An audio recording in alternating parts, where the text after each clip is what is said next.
A little while back, I asked my patrons to submit decks they wanted reviewed. Now, I'm going to review 10 of those decks, starting with ones that are a bit more normal looking within the landscape of EDH, and gradually moving over to some really out there brews. Hopefully that's a fun time for you, and timestamps are below if you want to skip around a bit. Also, a new main channel video will be dropping sometime in the next few days. It's on a pretty spicy topic that I wanted to get right, so I've spent a bit of extra time workshopping the script, and I think it should come out pretty cool. With all that said, let's jump into the reviews. Also, lavender background. If you hate it, sorry for the next 30 minutes. The first deck I want to talk about is Marine's Miku deck. This is a Brago deck with an emphasis on artifacts, with around 15 mana rocks that can be blinked with Brago during combat to get an additional round of mana. It also contains a handful of artifact-based win cons, including Mirror Battlesphere, Tidus, and Kappa Cannoneer. Outside of that, it's a reasonably standard Brago deck, with a lot of classic ETBs like Peregrine Drake, Solemn Simulacrum, Archaeomancer, and Aether Channeler. Rounding out the deck is 6 counterspells, a handful of targeted instant speed removal options in addition to the ones on ETBs, and a handful of extra flicker spells. So in general, I like this artifact-heavy riff on Brago. Blinking big rocks can give nice surges of mana, and running a lot of rocks can also allow for casting Brago on a reasonable timeline while still having mana available to protect him with. In addition, the available artifact-based ETBs are also a nice complement to the other stuff here. In general, I imagine this deck would play fairly smoothly, but I also see a lot of potential for upgrading here, and since Marine mentioned wanting to power up this deck a bit to compete with high bracket 3 to low bracket 4 decks, I'm going to jump into some of that. For starters, I think this deck could stand to push harder in a sort of control play style, more so than it's doing currently. Brago can generate an absurd amount of value, and paired with a heavy ramp-up of mana, this deck is likely going to be looking to snowball and subdue its opponents with pure value as its most potent game plan. For that reason, I probably wouldn't worry too much about putting in standalone win-con cards. So, for example, I find Mirror Battlesphere and Kappa Cannoneer okay, but not all that thrilling, and Tidus and Karn seem actively probably not good enough.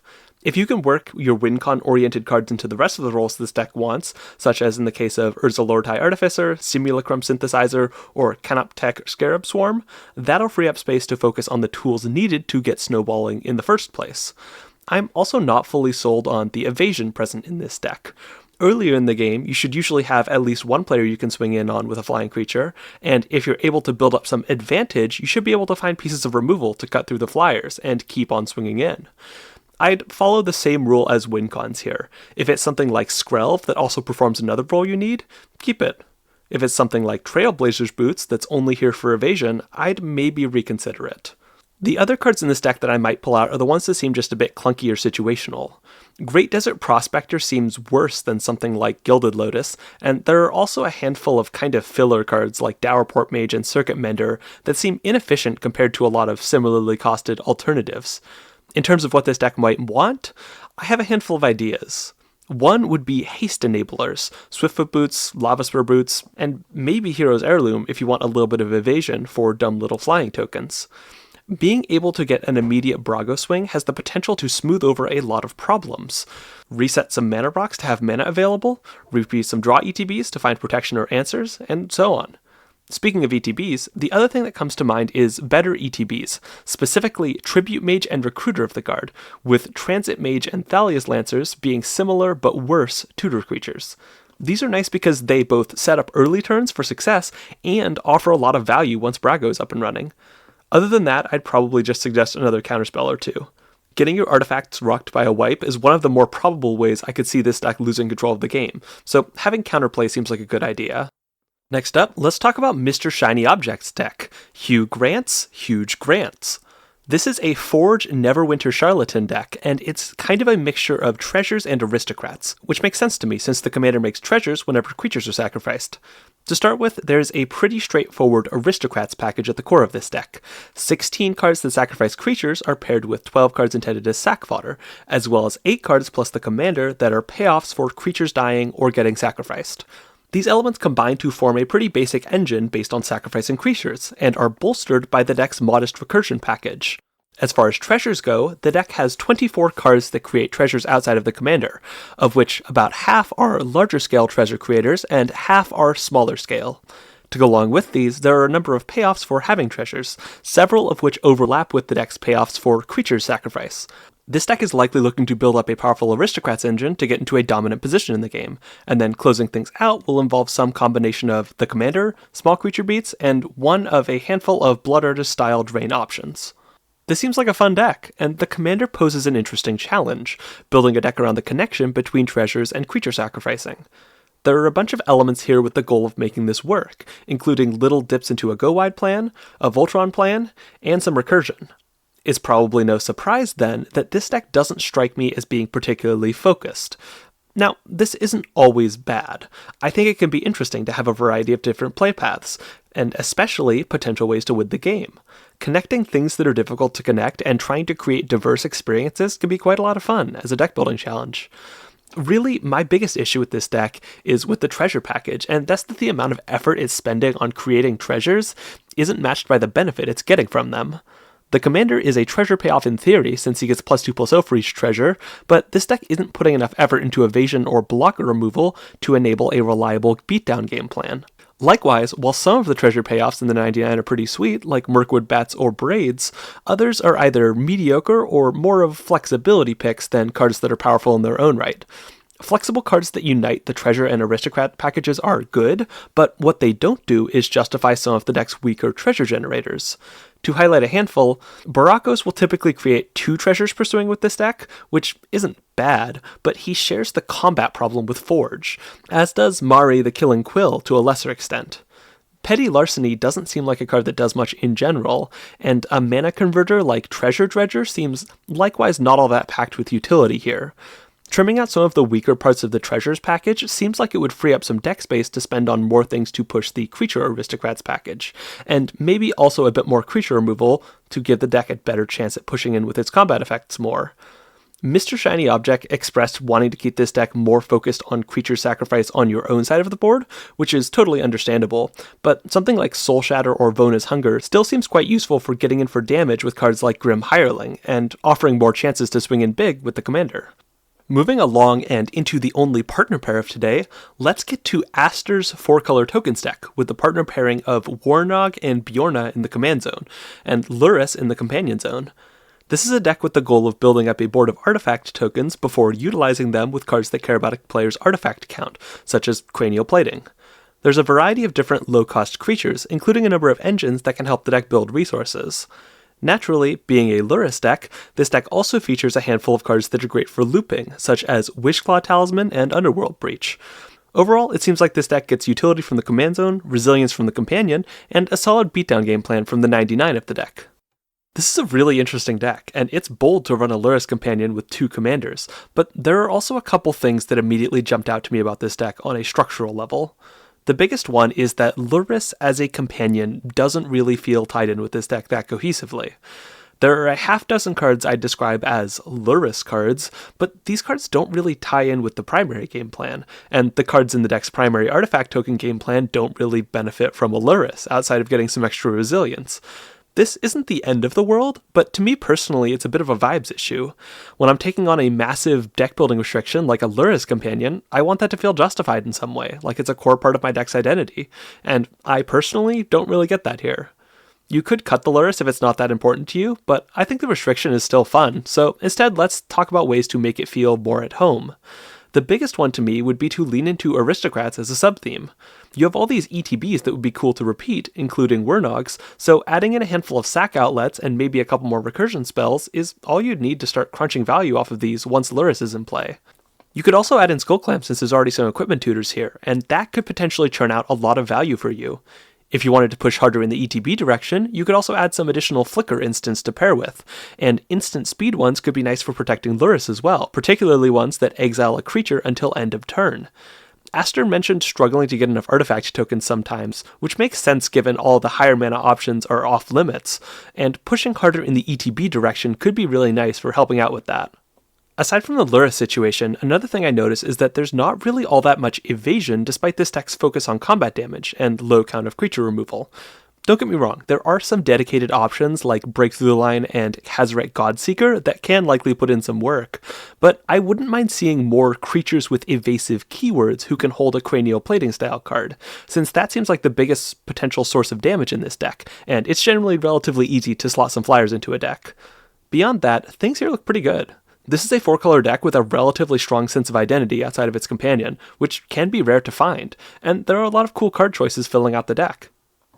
The next deck I want to talk about is one inspired by a deck built by one of my podcast co-hosts. Say hello to Badnat's Sigarda Hatebears deck. This is a riff on Elk's Kellan deck, replacing the low-cost utility commander with one that's higher cost but potentially offers more card advantage, along with protection of other cards on board. A lot of specific cards have been swapped out, but the basic game plan remains the same. The deck wants to crunch value with its commander while building up a beefy mid-range board, and slow down opponents using various creatures with stax effects on them. The endgame plan is to beat down opponents with its creatures, and this is assisted by a couple soft lock combos. One is Kudo and Elishnorn, which prevents opponents from keeping creatures on board, and the other is Bruzella plus Gadok Teague, which prevents opponents from casting any spell that's not a creature that costs 4 or more mana. Some light ETB and recursion synergies, along with some toolboxy elements, round out the deck. The first thing I note here is that there have been a lot of additions of humans and angels as compared to Elk's list. Some of these are pretty neat. Angel of Jubilation is great as both a stax piece and an anthem, Intrepid Paleontologist is one of my favorite mana dorks, and Sanctum Prelate is a lot of fun as a flexible stax piece. At the same time, there are others I don't care for as much. Imposing Sovereign and Sanctifier Envec are both a bit on the specific side as stax pieces go, and Banisher Priest is not a particularly effective removal spell in a board wipe heavy format. There are a handful of other filler humans that also strike me as a bit suspect. Ixalis Diviner and Yavimaya Elder both strike me as not wildly tempting, and the Inspectors are a bit better, but still something I could see there being better options out there than. Humans and Angels are pretty wide-ranging card types, and I can think of a handful of solid replacements for these lesser cards just among Hatebears. A category of card I'm more on board with is the 2-mana Ramp Humans. Initially, I was a bit skeptical of these, but the more I look at them, the more I like them. They can ramp into the commander on turn 3, and they provide easy acceleration in a deck whose commander provides value. The one thing I will say about these is that I wouldn't mind seeing them accompanied by a bit more protection. Board wipes will always be the bane of mana dorks, and while this deck does have 5 board wipe dodges, an extra couple pieces of protection seems like something that might mitigate this weakness. You could even make it something like Lae'zel's Acrobatics or Ghostway if you wanted to play harder into ETBs as a sub-theme. Beyond that, this deck looks pretty solid. The green-white Hatebears mid-range game plan looks reliable, and the potential lockout options for winning are nice and decently accessible with the deck's tutors. Badnat also mentioned being unsure what the correct land count would be, since the commander wants fewer of them to run into on top of library, and I think the current count at 34 plus a few modal options looks pretty good given the deck's level of access to low-cost ramp and utility plays. The commander naturally digs for gas, meaning that getting flooded shouldn't be a concern, although if you wanted to prevent your top decks getting blocked by a land, you could add more cards that allow land plays from the top of your library. Verge Rangers is a sort of catch-up style option that's also a human, and Case of the Locked Hothouse is a lovely card that can fill in as a substitute for a commander, in case she's getting chain removed during a game. Moving on, let's talk about Paul's mono-blue reanimator deck, with Alexi Zephyrmage as the commander. To start with, I love this commander. Alexi is a classic spell shaper who allows you to discard 2 cards to bounce X creatures as an activated ability for X mana, which is very amusing. Here I get the sense that's mainly used to get cards into the graveyard, though holding up a mana-efficient bounce effect at instant speed every turn is nothing to sneeze at. The cards in the graveyard are then used alongside various graveyard synergies, which include a couple recursion engines, as well as various other cards that benefit from instants and sorceries being in the graveyard. The deck features a number of ways aside from the commander to get stuff into the graveyard, including most of its hefty draw and filtering package. In terms of interaction, the deck is packing 4 counterspells, 6 bounce or tap down options, and 6 pieces of harder removal. In general, I love this deck. There's a ton of personality on display here, which is always a great thing to be able to say about a deck.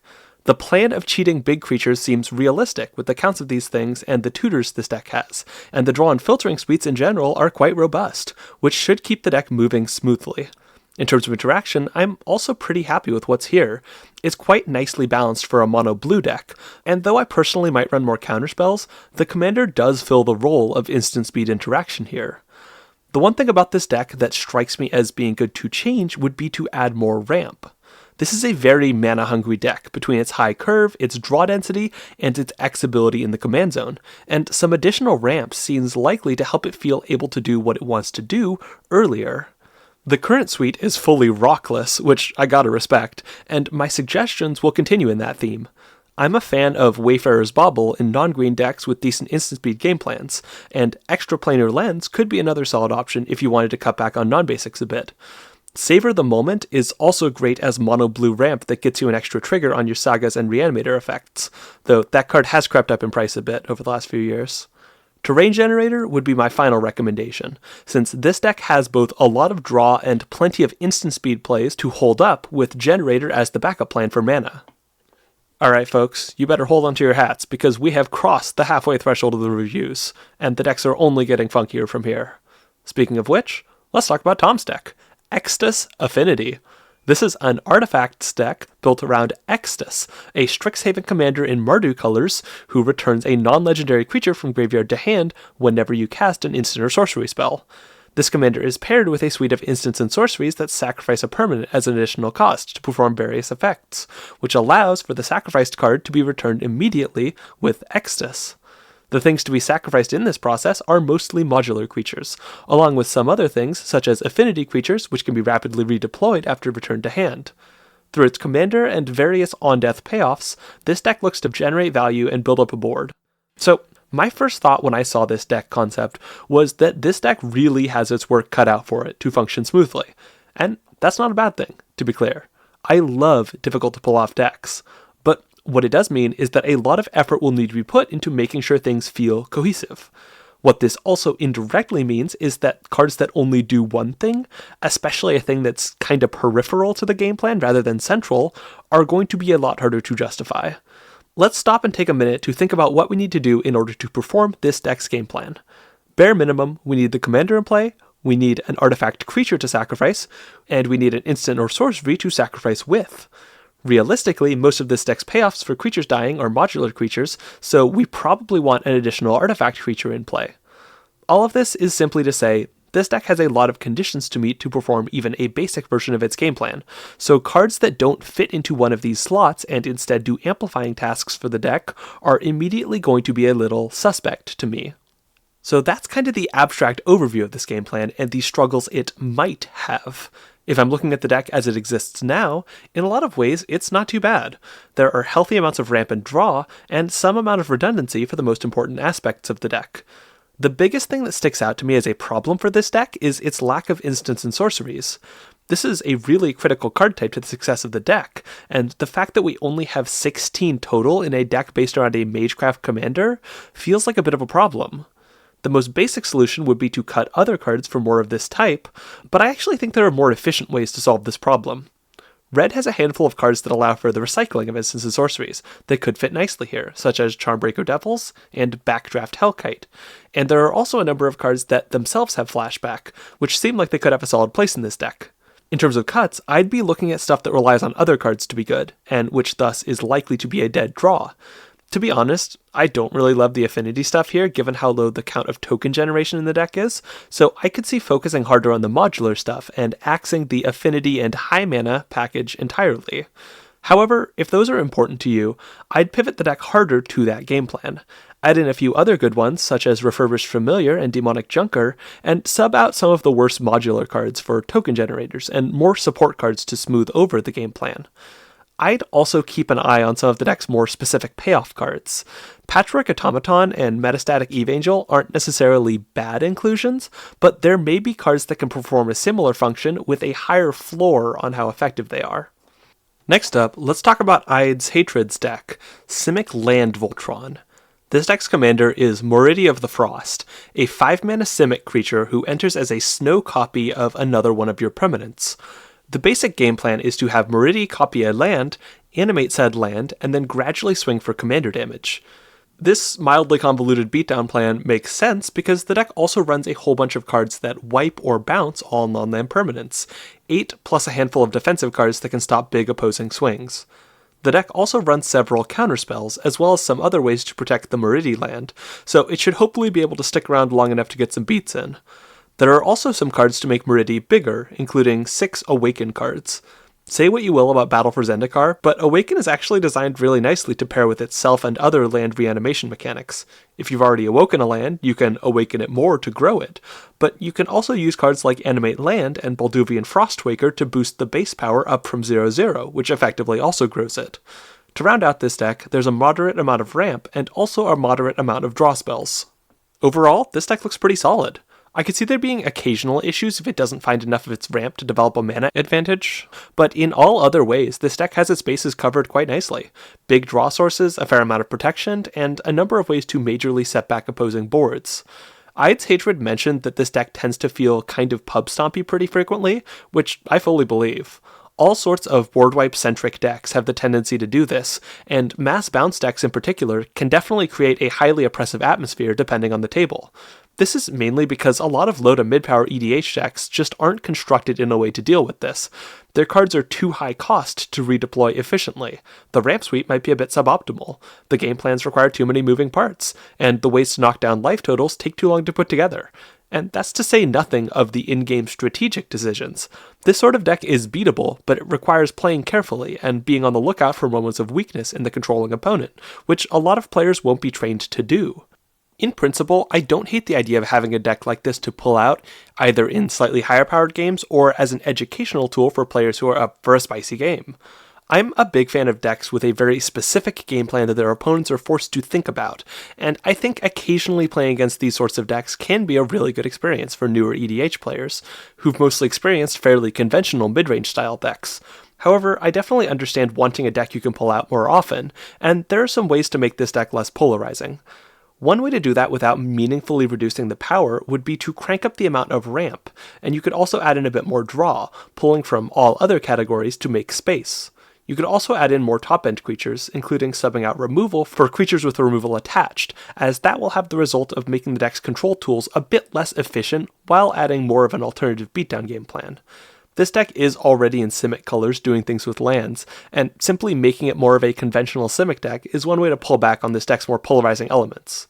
If you want to keep a bit more specificity, another option would be to lean harder into the pre-Voltron segment of the game and try to increase the utility of Meridi. Adding some indestructible lands to copy and animate could reduce the need to maintain a stranglehold over the state of the game, and give the deck time to emphasize other parts of its game plan. The next deck I want to talk about is Lurvix's Aragorn deck. This is a political deck based around becoming the monarch, protecting it with defensive cards, and giving opponents additional creatures to attack with. The deck contains 21 defensive cards, 13 of which are goad cards, and the rest are mostly fog effects plus a handful of Aetherized style cards. For things to give to opponents, this deck has a handful of cards that give opponents creature tokens, such as a couple hunted creatures and both Varchilds, and it also contains all of the Slicer variants, creatures that bounce from player to player with the turn cycle. The deck also contains a fair amount of life gain, some of which scale with the board getting more creatures, and thereby work with cards that give opponents creatures. Finally, the deck contains just a couple pieces of interaction outside of its beefy defense suite. Lurvix mentioned that this deck is sort of a conceptual deck and not necessarily fully tuned yet, so I'll start with the concept. Broadly, I like it. Defensive cards go nicely with subgame mechanics like Monarch and Initiative, and it makes for a fun playstyle. Aragorn also serves as a decent commander for this sort of playstyle, as he both provides the Monarch and allows for wide swings in a deck that might otherwise not be prioritizing being good at attacking. Personally, I might replace some of the fogs with Ghostly Prison type effects to be more card efficient, but in general, I like the idea of running a generous count of defensive cards. As far as things to give opponents creatures, they seem fine, I guess. In the early stages of the game, they might pair well with Goad, though I worry they might deepen the deck's weakness of needing to finish off the final player. At least Aragorn helps out with that issue, since even if an opponent was given a bunch of creatures, they might not be able to block with them. The most out-of-place element here for me is the life gain. There's not much payoff for it at all, and the incentive structure for running life gain in a deck like this doesn't make much sense to me. In some of my decks, I'll run life gain and categorize it as a defensive element, but those are decks that are grindy and fine with trading some attacks and mitigating damage after the fact. In a Monarch deck, you don't really want creatures hitting you in the first place, so life gain cards don't really make sense. If they're useful at all, you're probably already in trouble. As far as what this deck needs, I have a handful of ideas, but broadly they can be summed up with make this deck less political. I don't necessarily mean that the deck's plan is bad, but just that it needs a broader range of tools than it currently has. Some actual interaction seems like an important thing to add for a start. There are some decks that this deck just won't be able to contain with its defensive cards, and having some removal for that stuff seems important. Beyond removal, I'd also recommend broadening out the creature base with some stuff that utilizes the unblockable granted by the commander. Professional Facebreaker and Grazilax are pretty basic choices that'd be good, and there are a number of spicier options like Bloodthirster or Medomai the Ageless that could really take the game into high gear. If you wanted to justify keeping the currently very high count of defensive cards, and don't mind a little extra nonsense, you could also dip into Initiative. Adding this would really double down on the deck's strengths and political elements, though it's up to you if this is a deck where you want an extra thing to keep track of. The second to last deck I'll be discussing today is Peachy's Tayam deck. This is a counter-focused deck, as you might imagine based on the commander, who can remove counters from your creatures to recur low-cost permanents. However, this deck also has a secret commander, Agatha's Soul Cauldron. This is an artifact that exiles creature cards from graveyards and gives their activated abilities to all creatures with +1/+1 counters on them, and this deck can do all sorts of wacky stuff with it. With it, there are a ton of potential plays, drawing cards with an Asmodeus ability, throwing around +1/+1 counters with a White Mykios ability, and adding mana with a Kami of Whispered Hopes ability, to name a few. After building up value with powerful activated abilities, this deck looks to win through creature beatdown, possibly assisted by a combo or combo adjacent play. An alternative game plan of crunching value with Tayam and Saga creatures also exists, removing counters to keep the creatures around indefinitely. This is a really juicy, complicated deck with a lot of different features. One thing that stands out to me is how surprisingly non-combo oriented it is. This isn't to say there are no combos. Devoted Druid is here and has multiple combos, because that card combos with basically anything, and I'm sure there are others lurking in here as well. What I mean when I say it's surprisingly non-combo oriented is that both Tayam and Agatha's Soul Cauldron are relatively combo-y cards, and there are a number of clear instances where this deck could have dramatically increased its combo potential by adding something like an Ashnod's Altar, an Undying creature, or an additional +1/+1 counter engine like Cathar's Crusade, and yet these options are excluded. What this tells me is that this deck is looking to explode out of control with synergy potential and have big, complicated turns, but not necessarily just win by jamming a combo, and I can respect that. Looking at the core engine of the deck, I like what's here. There are a decent number of ways to dive into a game plan, and a selection of tutors that gives good access to key cards without feeling like an overwhelming pile of tutors. There's also a pretty wide variety of different play paths once Agatha's Soul Cauldron is in play, along with some decent synergies with just the commander. One thing that concerns me a little looking at this deck is that the land count is low and the value engines this deck puts together are complex, making me worry that this deck could experience stall points in some games, or at least need to mulligan pretty hard to get the tools for success. If this does sound like what's happening, I'd add some more utility plays for the early to mid game. Green Sun Zenith seems like a solid addition that can grab something like Dryad Arbor or Devoted Druid for mana in the early game, as well as something like Captain Sisay for a source of value once this deck has enough mana to function. I also wouldn't mind seeing something like Eladamri Corvectol or Knight of the Reliquary as lower cost creatures that can generate value and which also have a useful activated ability, and Knight in particular has the potential to really go off if you ever add any landfall cards to this deck. The other thing I'd comment on is an alternative plan of this deck, which is playing summon creatures, the creature sagas from Final Fantasy, keeping them around by taking counters off them with Tayam. This can be pretty solid as an engine, and I really like some of these, particularly Yojimbo and Knights of the Round.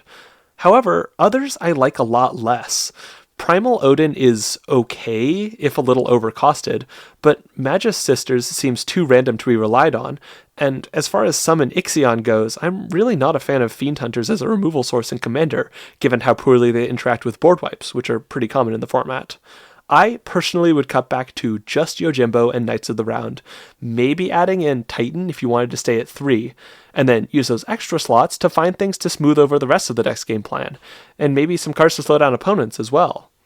I wouldn't say that you should necessarily go all in on the Soul Cauldron plan, but I do think there's a natural degree of resilience present in the deck, and even if Soul Cauldron gets exiled, it seems like there are still some decent plays that can be done with the commander. The final deck I want to talk about is Jax's Zimone deck. This is a high-powered stax deck looking to use Zimon's counter-doubling ability to build value before finding its way to a lockout combo. Specifically, this deck has a number of planeswalkers, and can theoretically pair these with cards to turn other cards into artifacts in order to get planeswalker ults off immediately. Along with this, the deck has a number of cards that can untap artifacts, which can be paired with Liquimetal Coding, with a Liquimetal Zimone, with a Liquimetal other mana dork, and with one of the handful of artifacts in the deck with tap abilities. As for game-ending options, this deck has a handful of lockout options, as well as some big planeswalker ults and some artifacts that do big things with counter-doubling. In principle, I think this deck has a lot going for it. Planeswalkers pair nicely with hard stax cards like Static Orb that pull the game pace down to a crawl, and both stax and walkers pair nicely with defensive cards. Granted, this deck doesn't have a ton of those, but that could also be a bit of a metagame consideration.